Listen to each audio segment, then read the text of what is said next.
part 3 here on the Mark Rosenberg Death of Hollywood piece. Now we move on to White Palace. My experience with White Palace. This is a tough one. I had to change the backdrop a little bit on this one.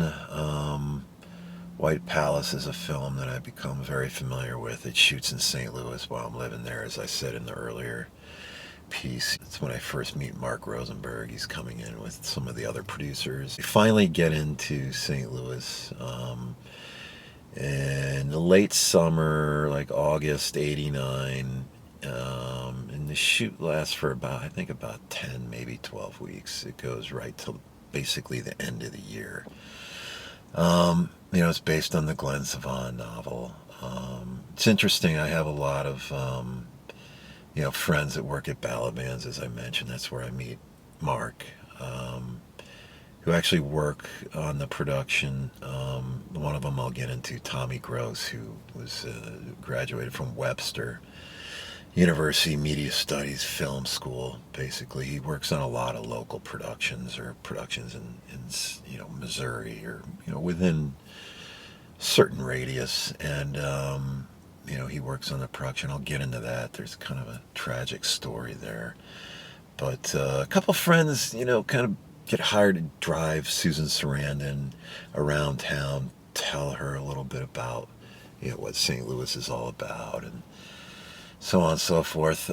Again, this one's tough for me because I have not one, not two, not three, 4 separate opportunities to work on this film, which I proceed to blow and piss away because I'm, have other priorities, which include partying, whatever.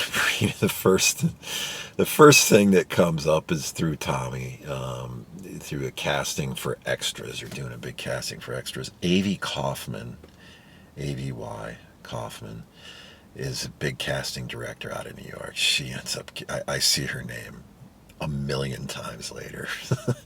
She comes into the restaurant once with Mark. That's one of the times I mentioned in the prior episode where he left almost half a bottle of Cristal, or it was Tat de Blanc, Tatangier de Blanc. I mean, some insane,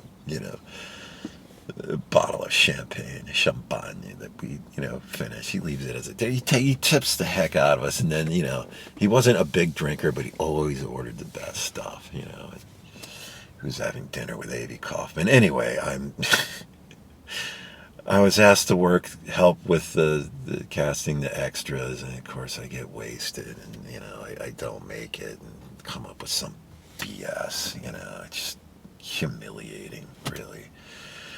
And then several other things, and then another big one is there's a big scene with when Max, the James Spader character, first brings Susan Sarandon to a big family affair, Thanksgiving, and that's a scene that I was supposed to be an extra in.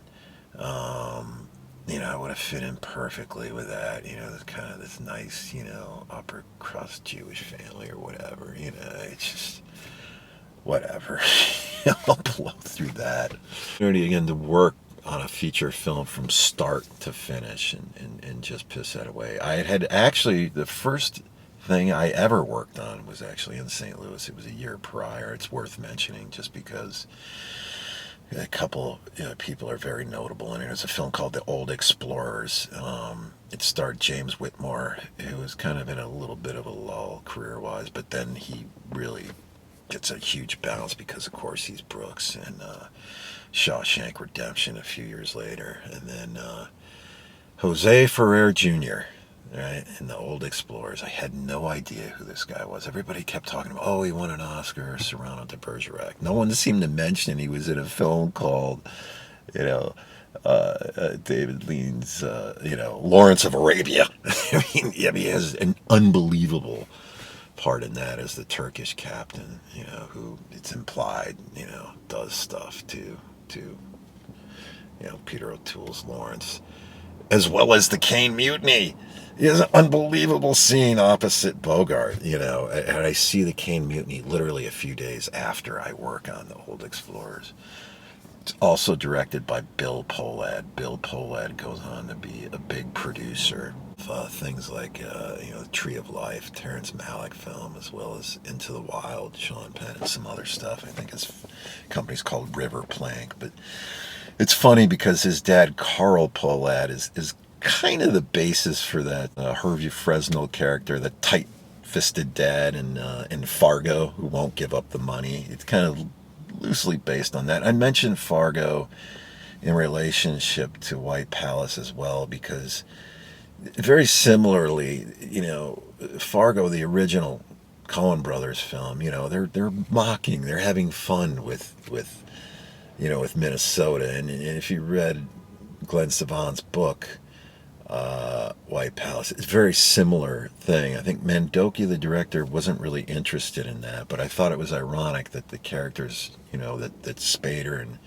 Susan Sarandon understood that St. Louis is kind of a part of the story, and St. Louis is one of the few cities I've been to. Well, it is the city that lived in many different towns in North America, but it's the one city that seems to be the most really obsessed with socioeconomic status. I mean, they have this question, where did you go to school? And sometimes they just ask explicit, where did you go to high school? And what that really means is they want to know your socioeconomic status, right?